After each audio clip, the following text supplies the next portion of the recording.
नमस्कार, आप देखना शुरू कर चुके हैं आई इंडिया और मैं हूं डॉक्टर पंकज सिंह गौर। ग्राम पंचायतों में प्रधान पद के संभावित आरक्षण के तीसरे एपिसोड में आप सभी का स्वागत है।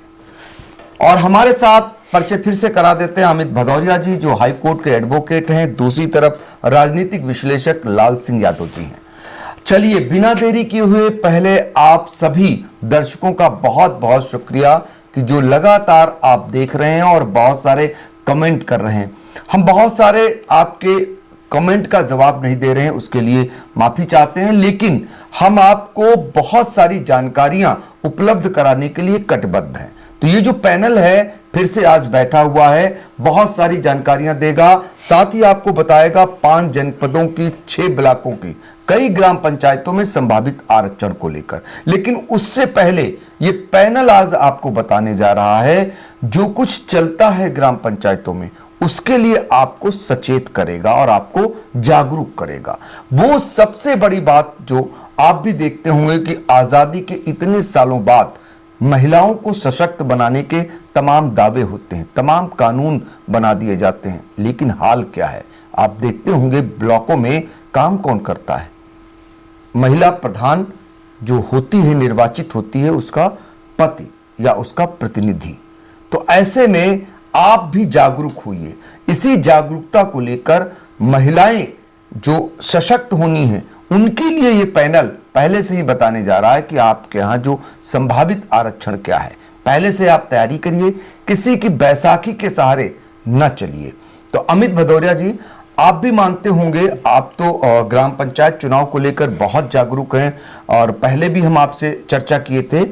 आपको क्या नजर आता है जो महिला ग्राम प्रधान का पद है और उसमें पुरुष काम नहीं करते हैं, आपको नहीं लगता? बहुत बहुत धन्यवाद पंकज जी। आपके माध्यम से हम सभी दर्शकों का बहुत बहुत आभार प्रकट करेंगे। समय के अनुसार सभी को ये पता चल जाए कि क्या आरक्षण होने वाला है, तो समुचित व्यक्ति अपने क्रम के अनुसार उसकी तैयारी कर सकता है। चाहे वो महिला सशक्तिकरण की बात हो, महिलाओं का आरक्षण का हो, चाहे वो एससी की बात हो, एसटी की बात हो या ओबीसी की बात हो। अगर हम लोग पहले से ये जान जाएंगे कि आने वाली सीट कौन सी है तो हम जरूर उसके लिए तैयारी कर सकते हैं और जो आरक्षण की मूलभूत भावना है वो अंतिम व्यक्ति तक उसका लाभ जा सकता है। बिल्कुल, देखिए ये है सुझाव आपके लिए। राजनीतिक विश्लेषक लाल सिंह यादव हैं, उनसे टिप्पणी ले लेते हैं इस पर। हाँ, ठीक बात है पंकज जी। चूंकि श्रद्धेय नेताजी 95 में आरक्षण की व्यवस्था पंचायतों में लागू किया कि पंचायतों में भी आरक्षण लागू होगा, और वो हमेशा इस बात को बल देते थे कि छात्र राजनीति और ग्राम पंचायत की राजनीति, पंचायत की राजनीति एक तरह से पॉलिटिकल नर्सरी का काम करती है। अभी हम लोग देख रहे हैं कि लगातार आरक्षण मिलने के बावजूद बहुत जगह ऐसा होता है कि एक सामंतवादी व्यवस्था संचालित है। उसका मूल कारण ये है कि उस ग्राम पंचायत के जो जागरूक लोग हैं, जो उस कैटेगरी के मजबूत लोग हैं, कर सकते हैं, उन्हें चुनाव आने तक आभास ही नहीं होता है कि मेरी ग्राम पंचायत का आरक्षण क्या होने वाला है। बिल्कुल, ऐसी स्थिति में वो तैयार नहीं होते। और जब तैयार नहीं होते हैं, एकाएक आरक्षण आता है तो वो जमे जमाए लोग अपना नौकर, अपना चाकर, अपना जो भी है उसको लड़ाया और एक मोहरे के रूप में कि हाँ भाई ये दलित को आरक्षण मिल गया, ये पिछड़े समाज को आरक्षण मिल गया और उसका प्रतिनिधि नियुक्त हो गया। तो हम लोगों की जो मंशा है, हम लोग जिस पे काम करना चाह रहे हैं, वो बाबा साहब की जो मूल भावना थी कि भाई सबको पहुंच जाए, उसको नेताजी ने लागू करने के लिए आरक्षण लेकर के आए। हम लोग ये चाहते हैं कि हर व्यक्ति जागरूकता के साथ अपना आरक्षण समझ ले और अभी से तैयारी कर ले और सामंतवादी व्यवस्था का समापन हो। जी बिल्कुल पंकज जी, जैसा कि कह रहे हैं लाल सिंह यादव जी, हम नौजवानों को, हम जो भी लोग हैं उनको, जो हम लोग मुहिम चला रहे हैं उसके लिए प्रशिक्षित करना चाहते हैं, उसके लिए बताना चाहते हैं कि आप आने वाले ग्राम प्रधान के चुनाव में या जो भी त्रिस्तरीय चुनाव पंचायत होने वाला है उसमें आप अपने आरक्षण को कैसे जान सकते हैं। बिल्कुल, तो देखिए जो आरक्षण को लेकर के अभी भी आप समझ ही रहे होंगे कि आरक्षण की व्यवस्था जरूर की गई है, लेकिन अक्षरशः वो लागू कितना हो पाती है, वो क्यों नहीं लागू हो पाती है। ऐन मौके पर आरक्षण का पिटारा खुलेगा, उस समय बहुत सारे लोग ऐसे होते हैं जिनके पास संसाधन नहीं होते, वो तैयारी नहीं कर पाते। जिनकी व्यवस्थाएं बनी हैं वो अपने लोगों को, अपने खास लोगों को, अपने नौकर को, अपने परिचितों को उस सीट पर बिठाने में सफल हो जाते हैं, जबकि वो आपके लिए आरक्षित हुई है, आपके समाज के लिए आरक्षित हुई है। लेकिन वहां पर भी कब्जा किसका हो जाता है ये भी आपको पता है। इसीलिए ये पैनल आपको अभी से जागरूक कर रहा है और अभी से बताने की कोशिश कर रहा है कि आपकी ग्राम पंचायत का संभावित आरक्षण क्या होने वाला है। इसलिए अभी से आप तैयारी में जुट जाएं। तो जाहिर सी बात है, जिस मकसद के तहत आपको चुना जाएगा वो आप कर नहीं पाएंगे, आप उसी की कठपुतली बने रहेंगे। तो चलिए, ये तो बात हो गई, आपने जागरूकता की बात कर ली।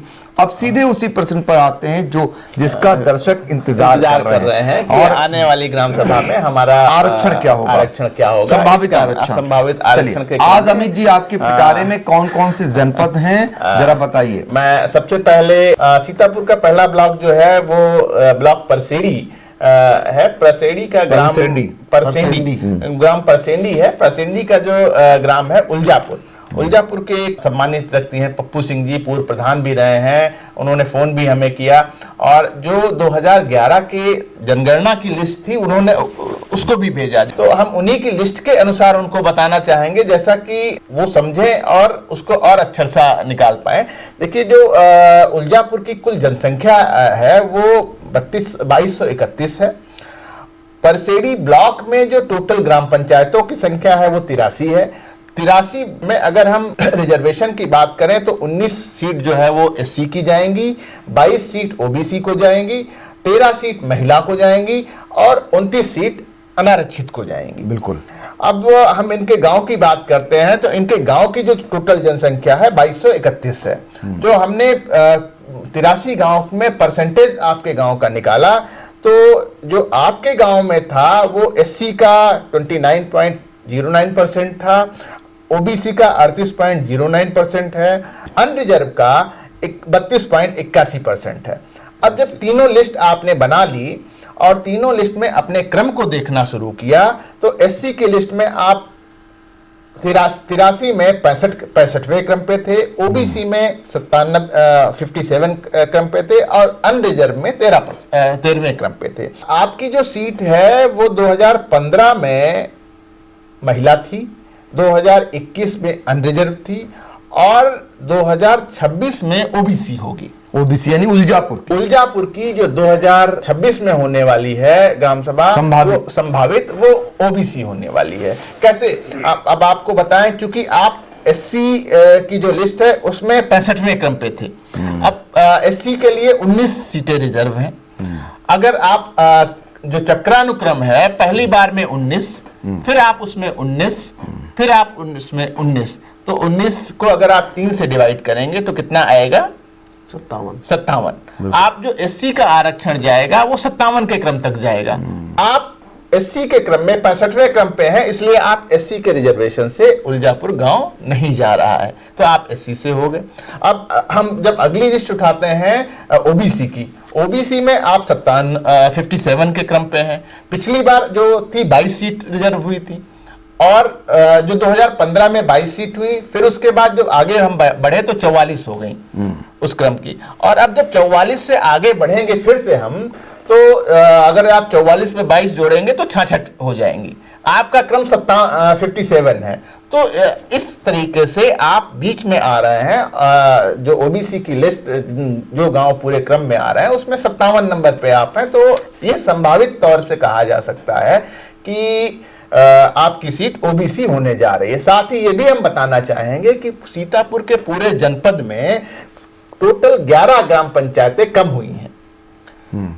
चूंकि 11 ग्राम पंचायतें कम हुई हैं तो हर ब्लॉक में जो जनपद के पास में है या जो गांव सभाएं कटी हैं तो थोड़ा बहुत अंतर हो सकता है, ऊपर नीचे जा सकता है। जो ऊपर या आसपास की ग्राम सभाएं हैं, लेकिन जो उलजापुर गांव है वो 57 नंबर पे है, इसलिए हम संभावित तौर पे कह सकते हैं कि वहां पे कोई रद्दोबदल होने वाला नहीं है अगर इसी लिस्ट से चलेगा। बिल्कुल। तो देखिए जो आधार है आरक्षण का, उसके अनुसार ये डेटा निकाला गया है।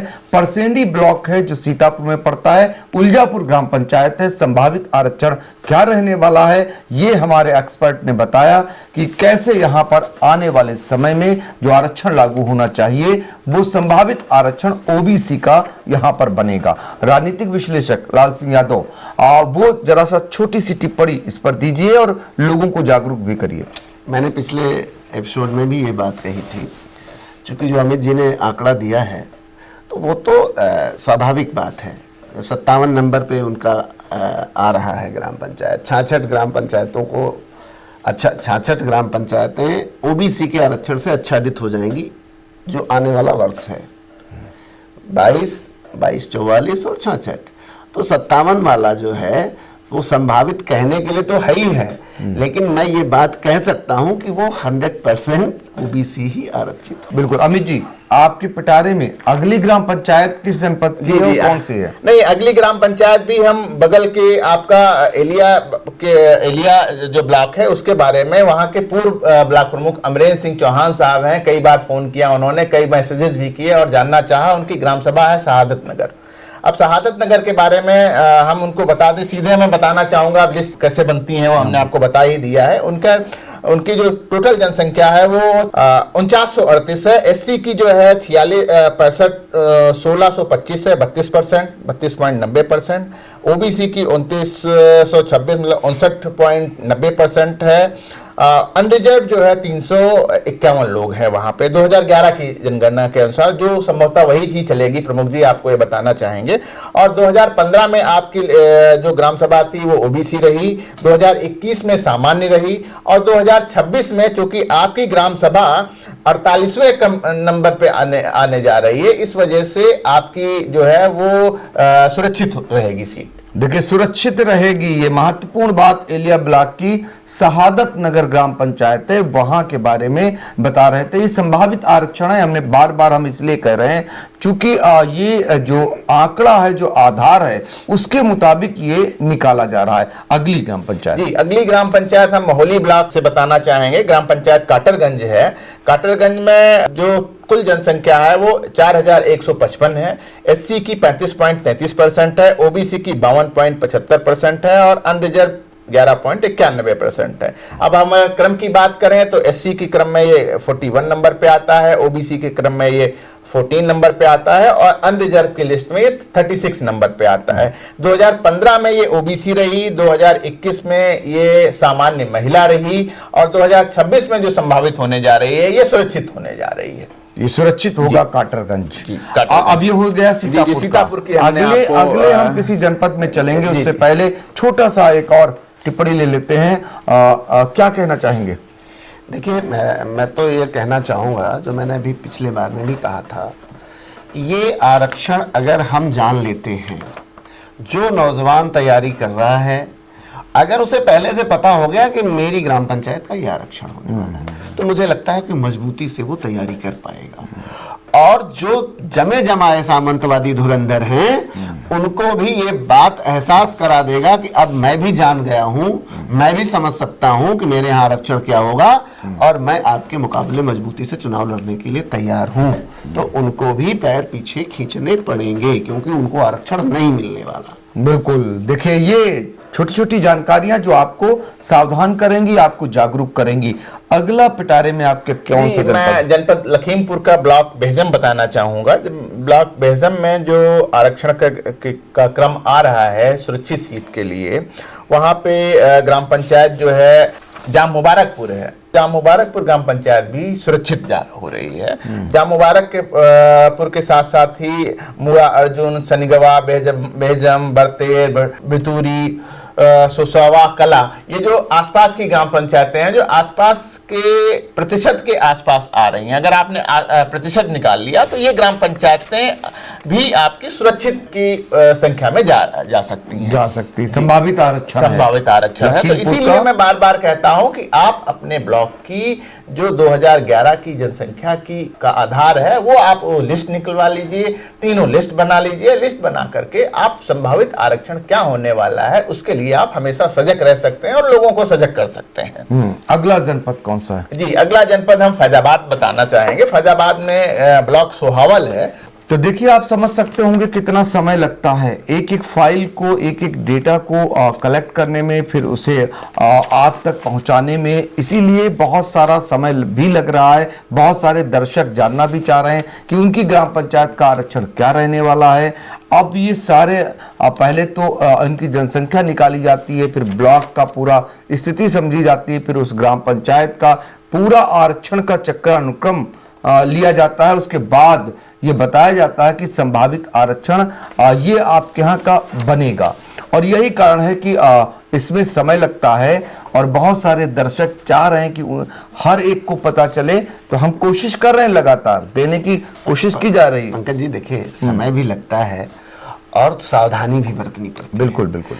हम लोग संभावित बता रहे हैं, लेकिन हमारा प्रयास ये रहता है कि किसी व्यक्ति तक गलत जानकारी न पहुंचे। हाँ, इसलिए हमारी जो मुहिम है, हम जागरूक करने की नियति से हम ये चाहते हैं कि आरक्षण जिसको मिल रहा है उसको मिल जाए। परम पूज्य बाबा साहब ने आरक्षण का इंतजाम किया, उसको लागू करने के लिए नेताजी ने इतनी वो सब चीजें की। अब आरक्षण मिले और सही व्यक्ति को मिले, उस आरक्षण का लाभ उस वर्ग को जाए, ना कि ठेकेदारों को जाए। सरकार भी यही प्रयास कर रही है। सरकार का भी यही प्रयास होता है। सरकार संवैधानिक रूप से चाहती है कि भाई सबको आरक्षण मिले और वो सही व्यक्ति को मिले। सही व्यक्ति को जी, मिले। अगला फैजाबाद में कुंदरका खुर्द को बताना चाह रहा था। कुंदरका खुर्द जो है उसमें 2015 में वो महिला थी, 2028 में वो सामान्य थी और 2026 में भी वो सामान्य रहना चाहेगी। लिस्ट वैसे ही निकलेगी। आप तीनों का तीनों लिस्ट बनेंगी। लिस्ट बनाने के बाद परसेंटेज निकलेगा। परसेंटेज निकलने के बाद फिर उसका जो क्रम आ रहा है, क्रम के अनुसार अगर आप देखेंगे तो चूंकि वो ना तो ओबीसी के क्रम में आ रही थी और ना ही एससी के क्रम में आ रही थी, तो जाहिर तौर पे उसको सामान्य के क्रम में जाना चाहिए। बिल्कुल। फैजाबाद के बाद अगला नंबर मैं बाराबंकी के सिद्धौर ब्लॉक को बताना चाहूंगा। सिद्धौर ब्लॉक का भी कमोबेश वही स्थिति है कि वहाँ पे जो सीटें इस बार होने वाली हैं, वहाँ पे मैं बता दूं जो एससी की सीटें होने वाली हैं, अगर आप तीनों लिस्ट बना के तैयार करेंगे तो ग्राम अरोई, सिमरावा, मुरलीगंज, अचकामऊ, नेवराछर, जमालपुर, चांदगंज, दीनपना, उस्मानपुर, टिड़वा, ये जो ग्राम पंचायतें एससी के क्रम में आ रही हैं, जो घटते हुए जनसंख्या की आबादी का प्रतिशत आ रहा है उसके अनुसार ये जो ग्राम पंचायतें बन रही हैं, ये लगभग सारी एक ही उसमें और अनुसूचित जाति के लिए सुरक्षित होने जा रहे हैं। तो यहाँ इन गांव के जो भी लोग हैं, वहाँ के जो जागरूक लोग हैं, उनको इस बात के लिए जागरूक होना चाहिए। बाराबंकी का हाल है। जी, ये बाराबंकी का ब्लॉक कौन है? ये ब्लॉक सिद्धौर है। सिद्धौर का। जी, अगला नंबर जल्दी से बताइए। अगला मैं देवरिया का बताना चाहूंगा। जनपद देवरिया में आप अनुसूचित जनजाति के लोग भी वहां पे हैं। हाँ जी, बिल्कुल। और अनुसूचित जनजाति में वहां का जो भटनी ब्लॉक है, वहां पे भटनी ब्लॉक में उसके परसेंटेज के अनुसार वहां की टोटल जो ग्राम पंचायतें हैं वो 71 हैं भटनी ब्लॉक में। और उनकी जनसंख्या के अनुसार 71 में 3 सीटें अनुसूचित जाति के लिए प्रत्येक चक्रानुक्रम में सुरक्षित होती हैं। अब 2026 में अगर हम अनुमानित माने तो 10.17%, 9.77% और 9.22% जिन ग्राम सभाओं का ये प्रतिशत जा रहा है, वो सीटें अनुसूचित जनजाति के लिए सुरक्षित हो जाएंगी। और इनमें जो ग्राम पंचायत हुमरी, ग्राम पंचायत सिधौल दीक्षित और रायबर बारी, ये 3 ग्राम पंचायतें हैं जो अनुसूचित जनजाति के लिए प्रतिशत के तौर पे जब आप लिस्ट बनाते हैं तो वो सुरक्षित के उसमें जा रही हैं। ये ऐसा हम संभावित आरक्षण यहाँ का बन सकता है। बिल्कुल। ये बताइए लाल सिंह यादव जी, इस पूरे आरक्षण को लेकर के अगर आगे भविष्य में हम और क्या क्या देने वाले हैं, दर्शक चूंकि इंतजार कर रहे हैं, कैसे हम और ज्यादा से ज्यादा जानकारी दे सकेंगे आगे चलकर? देखिए, हम लोगों का ये प्लान है कि आरक्षण को हम पहले से इतना अवेयर कर दें कि ये आरक्षण होने जा रहा है, और उसमें जो आरक्षण की मनसा, जैसे मन में एक रहता कि अगर मेरा आरक्षण आ गया तो मुझे चुनाव लड़ना है, तो अगर वो समय से जान जाएंगे तो अच्छा तैयारी कर लेंगे। और हम लोगों का प्रयास ये है कि हम लोग पूरे प्रदेश का आरक्षण, गवर्नमेंट की तरफ से आरक्षण जब आए उसके पहले में लोगों को जागरूक कर सकें। बिल्कुल, हमारा जो उद्देश्य है वो गांव गरीब जो भी आरक्षण संविधान ने बना रखा है उस सबको, उसके पास में सबको अवेयर करना, सबको जागरूक करना और समझाने का काम है। आपके माध्यम से, लोगों के माध्यम से लोगों को हम इनवाइट भी करते हैं कि आए। बहुत सारे लोग आए भी पंकज जी, इस बीच में पिछले हफ्ते कम से कम 10 से 15 लोग आए जिन लोगों को हमने अवेयर किया और संतुष्ट होके गए, और हमने उनसे ये कहा भी कि आप जाके अपने यहाँ लोगों को शिक्षित करिए और आरक्षण की जो मूल भावना है उसको जन जन तक पहुंचाइए, कैसे वो जान सके। हम ब्लॉक पिसावा की बात करना चाह रहे थे, सीतापुर जनपद में। तो सीतापुर जनपद में जो ब्लॉक पिसावा है उसमें जो परसेंटेज इस बार जा रहा है वो 25 से 22% के आसपास जा रहा है। इस बीच की जो भी ग्राम पंचायतें होंगी वो लगभग सुरक्षित होने जा रही थी। तो इसमें जैसे एससी के लिए जैसे पिछली बार हमने आपके चैनल में बरगावा को बताया था कि वो एससी होने जा रही है, तो जो हमने बरगावा निकाला तो उसके आसपास की 4-5 और सीटें जो हमने उस परसेंटेज के पास में जा रही थी उनके बारे में भी जाना। तो जैसे मैं आपको बताऊं कि बरगावा, देवकली, बनियापुर, वजीरनगर, हुर्रैया, बिचपरी, नेका खेड़ा, कचूरा, मोहम्मदपुर, रामनगर, कुठेरा, गुरसंडा, ससियापुर, ये जो ग्राम पंचायतें हैं जिनकी आसपास में वो प्रतिशत जा रहा है जो सुरक्षित सीट के लिए होने के लिए संभावित है, आधार बन रहा है। तो उसके आधार पे हम कह सकते हैं कि ये सीटें भी अनुसूचित जाति के लिए संभावित हैं कि ये सुरक्षित हो जाएगी। तो आपने सुन ही लिया होगा कि किस तरीके से जो आरक्षण की स्थिति बन रही संभावित, उनके बारे में आपको जानकारी दी जा रही है और आपको आधार भी बताया जा रहा है कि आधार क्या बन रहा है, कैसे आरक्षित कौन किस पद के लिए हो रही हैं। जैसे कि मान लीजिए प्रधान पद का आरक्षण हम लोग बता ही रहे हैं, इसमें एससी के लिए, एससी एसटी के लिए और ओबीसी के लिए, ये हम ज्यादा इसलिए बताने की कोशिश कर रहे हैं ताकि लोगों को पता चल सके, पहले से अवेयर हो जाएं। अगले अंक में फिर एक बार हम 9 नवंबर को और भी बहुत सारी ग्राम पंचायतों के संभावित आरक्षण को आपको बताने वाले हैं। तो इंडिया के इस पैनल को एक बार पुनः आप सभी के लिए आभार भी व्यक्त करेंगे और आप सभी का भी आभार जताएंगे। साई संजीवनी हॉस्पिटल, स्टेशन रोड, सीतापुर का पहला मल्टी स्पेशलिटी हॉस्पिटल, जहां आपको जनरल फिजिशियन, हड्डी रोग, स्त्री रोग, जनरल सर्जरी, नाक कान गला और न्यूरो के डॉक्टर उपलब्ध हैं। साई संजीवनी में आयुष्मान कार्ड धारकों का मुफ्त इलाज और टीपीए कार्ड धारकों के लिए कैशलेस सुविधा उपलब्ध की गई है। हॉस्पिटल में आईसीयू, वेंटिलेटर, बाईपैप व डायलिसिस की सुविधा भी उपलब्ध है। साई संजीवनी हॉस्पिटल, स्टेशन रोड, सीतापुर।